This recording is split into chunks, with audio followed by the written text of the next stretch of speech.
ಸರ್ಕಾರಿ ಹಿರಿಯ ಪ್ರಾಥಮಿಕ ಶಾಲೆ ದೇವಂತೆಗ್ನೂರು, ತಾಲೂಕು ಚಿತ್ತಾಪುರ, ಜಿಲ್ಲಾ ಕಲಬುರಗಿ. ವಿಷಯ ಸಮಾಜ ವಿಜ್ಞಾನ. ವಿಷಯ ಬೋಧಕರು ಭಾಗ್ಯವಂತ್.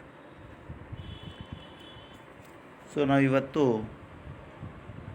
6ನೇ ತರಗತಿಯ ಸಮಾಜ ವಿಜ್ಞಾನ ವಿಷಯದ ಇತಿಹಾಸ ಭಾಗದ ಇತಿಹಾಸ ಪರಿಚಯ ಅನ್ನುವ ಪಾಠವನ್ನು ಕುರಿತು ತಿಳಿಯೋಣ.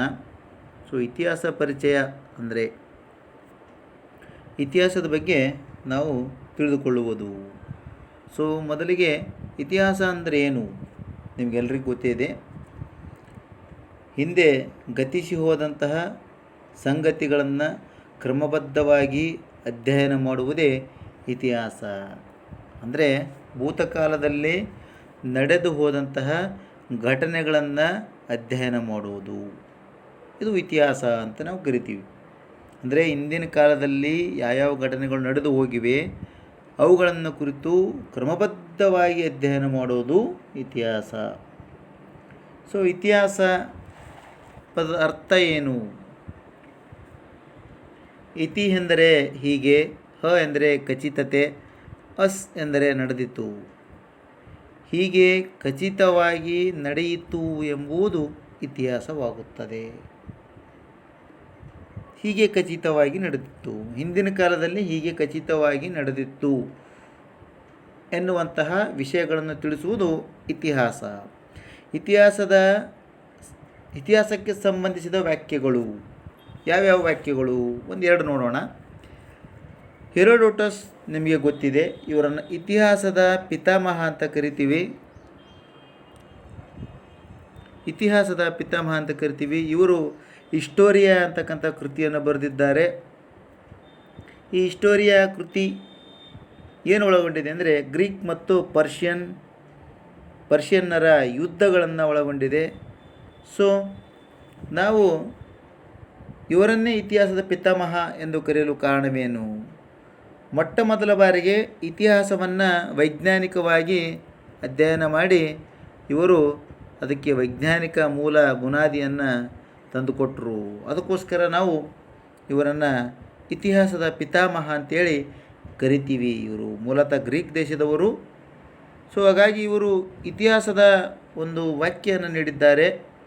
ಅದೇನೆಂದರೆ, ಇತಿಹಾಸವು ಒಂದು ಮಹತ್ವಪೂರ್ಣವಾದ ಘಟನೆಗಳ ದಾಖಲೆಯಾಗಿದೆ.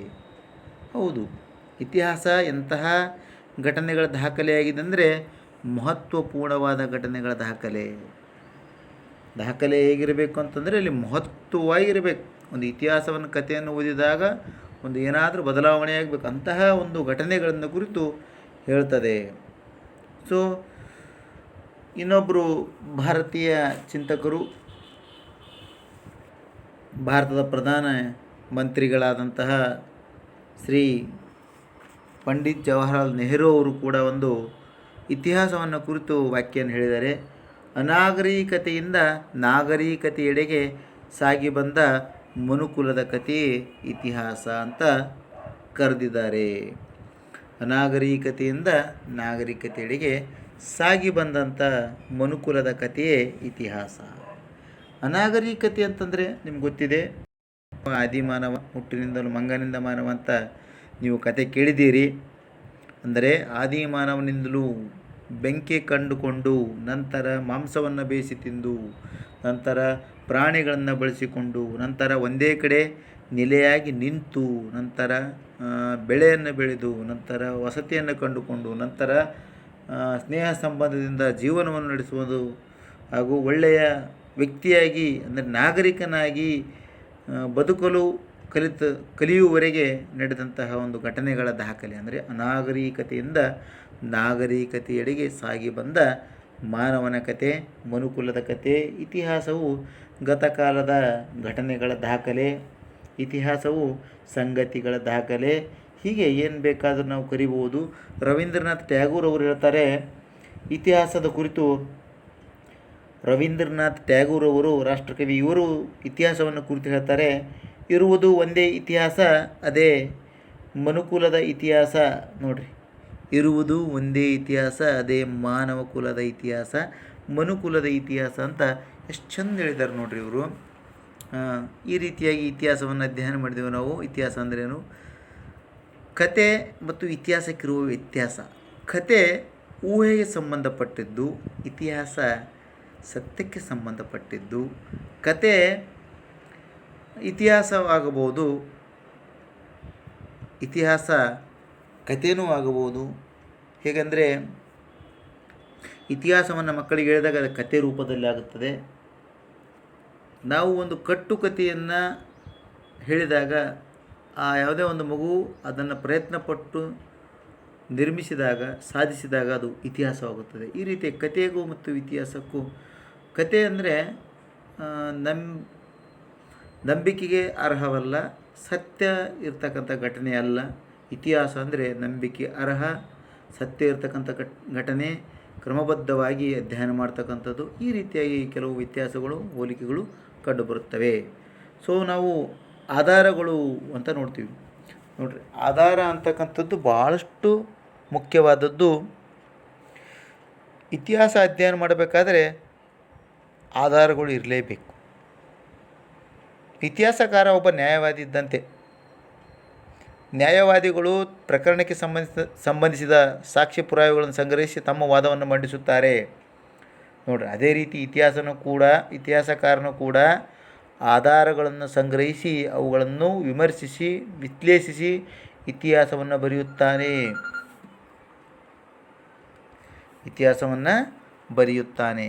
ಈ ರೀತಿಯಾಗಿ ಇತಿಹಾಸವನ್ನು ಬರೀತಾರೆ. ಅದೇ ನಂತರ ಆಧಾರವಿಲ್ಲದೆ ಇತಿಹಾಸವಿಲ್ಲ. ನೋಡ್ರಿ, ಆಧಾರಗಳು ಇತಿಹಾಸಕ್ಕೆ ಎಷ್ಟು ಮುಖ್ಯ ಅಂತಂದರೆ, ಒಬ್ಬ ಮಾನವ ದೇಹಕ್ಕೆ ಅಸ್ಥಿಪಂಜರ ಎಷ್ಟು ಮುಖ್ಯನೋ ಅದೇ ರೀತಿ ಆಧಾರಗಳು ಕೂಡ ಮುಖ್ಯ ಆಗಿರ್ತವೆ ಅಂತ ನಾವು ಹೇಳ್ಬೋದು. ಅನಂತರ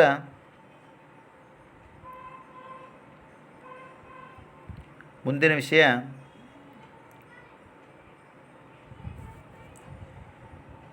ಆಧಾರಗಳೇ ಮೂಲ ಬುನಾದಿಗಳು, ಸಾಕ್ಷ್ಯಾಧಾರಗಳು ಅಂತ ಕರಿತೀವಿ ನಾವು. ಒಂದು ಇತಿಹಾಸ ರಚನೆ ಆಗಬೇಕಾದ್ರೆ ಆಧಾರವಿಲ್ಲದ ಇತಿಹಾಸ ಇಲ್ಲ ಅಂತ ಹೇಳಿದ್ದೀವಿ. ಹೀಗೆ ಆಧಾರಗಳಲ್ಲಿ ಎರಡು ವಿಧಗಳು, ಸಾಹಿತ್ಯ ಆಧಾರ ಮತ್ತು ಪುರಾತತ್ವ ಆಧಾರ ಅಂತ ಬರ್ತದೆ. ನೋಡಿ, ಸಾಹಿತ್ಯಿಕ ಆಧಾರ, ಪುರಾತತ್ವ ಆಧಾರ ಅಂದರೆ ಇಲ್ಲಿ ಹಲವಾರು ವಿಧಗಳನ್ನು ಕೊಟ್ಟಿದ್ದಾರೆ. ಸಾಹಿತ್ಯಿಕ ಆಧಾರಗಳು, ಪುರಾತತ್ವ ಆಧಾರಗಳು ಎರಡು ಪ್ರಮುಖ ವಿಭಾಗಗಳು ಅಥವಾ ವಿಧಗಳು. ಇಲ್ಲಿ ಸಾಹಿತ್ಯಿಕ ಆಧಾರದಲ್ಲಿ ಲಿಖಿತ ಆಧಾರಗಳು, ಮೌಖಿಕ ಆಧಾರಗಳು ಅಂತ ಬರ್ತವೆ. ಲಿಖಿತದಲ್ಲಿ ದೇಶೀಯ ಸಾಹಿತ್ಯ, ವಿದೇಶಿ ಸಾಹಿತ್ಯ, ಮೌಖಿಕದಲ್ಲಿ ಲಾವಣಿಗಳು, ಜಾನಪದ ಕಥೆಗಳು, ಐತಿಹ್ಯಗಳು, ಹೀಗೆ ಅನೇಕ ರೀತಿಯಾದಂತಹ ಘಟನೆಗಳು, ಅನೇಕ ರೀತಿಯಾದಂತಹ ಅಂಶಗಳು ಕಂಡುಬರ್ತವೆ ನಮಗೆ. ಸೊ ಪುರಾತತ್ವದಲ್ಲಿ ಸ್ಮಾರಕಗಳು, ನಾಣ್ಯಗಳು, ಶಾಸನಗಳು, ಇತರ ಒಂದು ವಿಧಗಳು ಕಂಡುಬರ್ತವೆ. ಲಿಖಿತ ಸಾಹಿತ್ಯ ಅಂದರೆ ಬರವಣಿಗೆ ರೂಪದ ಸಾಹಿತ್ಯಕ್ಕೆ ನಾವು ಲಿಖಿತ ಸಾಹಿತ್ಯ ಅಂತ ಕರಿತೀವಿ.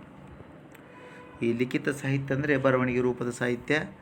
ಸೊ ಇಲ್ಲಿ ಲಿಖಿತದಲ್ಲಿ ಎರಡು ವಿಧಗಳು ಬರ್ತವೆ, ದೇಶೀಯ ಸಾಹಿತ್ಯ ಮತ್ತು ವಿದೇಶಿ ಸಾಹಿತ್ಯ. ನೋಡಿರಿ, ದೇಶೀಯ ಸಾಹಿತ್ಯ ಅಂದರೆ ಏನಪ್ಪ? ದೇಶ ಅಂದರೆ ನಾವು ಭಾರತವನ್ನು ತೆಗೆದುಕೊಳ್ಳೋಣ. ಭಾರತೀಯರಿಂದಲೇ ದೇಶೀಯ ಭಾಷೆಗಳಲ್ಲಿ ರಚನೆಯಾಗಿರುವ ಸಾಹಿತ್ಯವನ್ನು ದೇಶೀಯ ಸಾಹಿತ್ಯ ಅಂತ ಕರಿತೀವಿ. ಭಾರತೀಯರಿಂದಲೇ ದೇಶೀಯ ಭಾಷೆಗಳಲ್ಲಿ ರಚನೆಯಾಗಿರುವ ಸಾಹಿತ್ಯವನ್ನು ದೇಶೀಯ ಸಾಹಿತ್ಯ ಅಂತ ಕರಿತೀವಿ. ಅಂದರೆ ಭಾರತ ದೇಶದವರು ತಮ್ಮದೇ ಆದಂತಹ ಭಾಷೆಗಳಲ್ಲಿ ಯಾವುದೋ ಒಂದು ಕೃತಿ, ಗ್ರಂಥ, ಸಾಹಿತ್ಯವನ್ನು ಬರೆದರೆ ಅದನ್ನು ನಾವು ದೇಶೀಯ ಸಾಹಿತ್ಯ ಅಂತ ಕರಿತೀವಿ. ಸಂಸ್ಕೃತ ಆಗಿರ್ಬೋದು, ಕನ್ನಡ, ತೆಲುಗು, ತಮಿಳು, ಹಿಂದಿ, ಮರಾಠಿ, ಯಾವುದೇ ಭಾಷೆಯನ್ನು ತೆಗೆದುಕೊಳ್ಳಿ ನೀವು. ಉದಾಹರಣೆ, ಕೌಟಿಲ್ಯನ ಅರ್ಥಶಾಸ್ತ್ರ, ಹಾಲರಾಜನ ಗಾಥಾ ಸಪ್ತಸತಿ, ವಿಶಾಖದತ್ತನ ಮುದ್ರಾ ರಾಕ್ಷಸ, ಕಲ್ಹಣನ ರಾಜತರಂಗಿಣಿ, ಬಾಣಭಟ್ಟನ ಹರ್ಷಚರಿತ್ರೆ, ಚಾಂದ್ ಬರ್ದಾಯಿಯ ಪೃಥ್ವಿರಾಜ್ ರಾಸೋ, ಪಂಪನ ವಿಕ್ರಮಾರ್ಜುನ ವಿಜಯ, ಹೀಗೆ ಅನೇಕ ಕೃತಿಗಳು ನಾವು ದೇಶೀಯ ಸಾಹಿತ್ಯಕ್ಕೆ ಹೋಲಿಕೆ ಮಾಡ್ತೇವೆ. ಇನ್ನು ವಿದೇಶಿ ಸಾಹಿತ್ಯ ಅಂದರೆ ಏನು ನೋಡ್ರಿ, ಲಿಖಿತ ಸಾಹಿತ್ಯದಲ್ಲಿ ಎರಡನೇ ವಿಧ ವಿದೇಶಿ ಸಾಹಿತ್ಯ. ಈ ವಿದೇಶಿ ಸಾಹಿತ್ಯ ಅಂದರೆ ಏನಪ್ಪ? ವಿದೇಶಿಗಳಿಂದ ಭಾರತಕ್ಕೆ ಬಂದ ಪ್ರವಾಸಿಗರು, ರಾಯಭಾರಿಗಳು, ವ್ಯಾಪಾರಿಗಳು ಯಾತ್ರಾರ್ಥಿಗಳು, ಅಧಿಕಾರಿಗಳು, ಮಿಷನರಿಗಳು ಮೊದಲಾದವರು ಇಲ್ಲಿನ ತಮ್ಮ ಅನುಭವಗಳನ್ನು ಬರವಣಿಗೆ ರೂಪದಲ್ಲಿ ದಾಖಲಿಸಿರುತ್ತಾರೆ. ಇವುಗಳನ್ನು ವಿದೇಶಿ ಸಾಹಿತ್ಯ ಅಂತ ಕರಿತೀವಿ. ನೋಡಿ, ವಿದೇಶಗಳಿಂದ ಬಂದಿರ್ತಾರಲ್ಲ, ಯಾರೇ ಒಬ್ಬ ವ್ಯಕ್ತಿಯಾಗಿರಲಿ, ಪ್ರವಾಸಿಯಾಗಿರಲಿ, ರಾಯಭಾರಿಯಾಗಿರಲಿ, ವ್ಯಾಪಾರಿಯಾಗಿರಲಿ, ಅವರು ಅಧಿಕಾರಿಯಾಗಿರಲಿ, ಅವರು ಇಲ್ಲಿ ಬಂದು ನಮ್ಮ ದೇಶವನ್ನು ಕುರಿತು ಬರೆದುಕೊಂಡು ಹೋಗಿರ್ತಾರೆ. ಈ ದೇಶ ಹೀಗೆ, ಈ ದೇಶದ ಜನರು ಹೀಗೆ, ಇವರು ಉಡುಗೆ ತೊಡುಗೆಗಳು ಹೀಗೆ, ವೇಷಭೂಷಣೆ ಹೀಗೆ, ಅವ್ರು ಏನು ಬರೆದುಕೊಂಡು ಹೋಗಿರ್ತಾರಲ್ಲ, ಅದು ವಿದೇಶಿ ಸಾಹಿತ್ಯ. ಅದೂ ಕೂಡ ಒಂದು ಇತಿಹಾಸಕ್ಕೆ ಆಧಾರ. ನೋಡಿರಿ, ಮೆಗಸ್ತನಿಸ್ನ ಇಂಡಿಕಾ, ಪಾಹಿಯಾನನ ಗೋಖೋಕಿ, ಹುಯೆನ್ತ್ಸಾಂಗ್ನ ಸಿಯುಕಿ, ಟಾಲೆಮಿಯ ಜಿಯೋಗ್ರಾಫಿ, ಹೀಗೆ ಮುಂತಾದವು ನಾವು ವಿದೇಶಿ ಸಾಹಿತ್ಯ ಅಂತ ಕರಿತೀವಿ. ನೋಡಿರಿ, ಮೌಖಿಕ ಒಂದು ಸಾಹಿತ್ಯ ಅಂದರೆ ಏನಪ್ಪ, ಮೌಖಿಕ ಸಾಹಿತ್ಯ ಅಂದರೆ ಏನು, ಇದನ್ನು ನಾವು ನೆಕ್ಸ್ಟ್ ತರಗತಿಯಲ್ಲಿ ನೋಡೋಣ. ಇಲ್ಲಿಗೆ ಈ ಒಂದು ಪಾಠವನ್ನು ಮುಕ್ತಾಯ ಮಾಡೋಣ.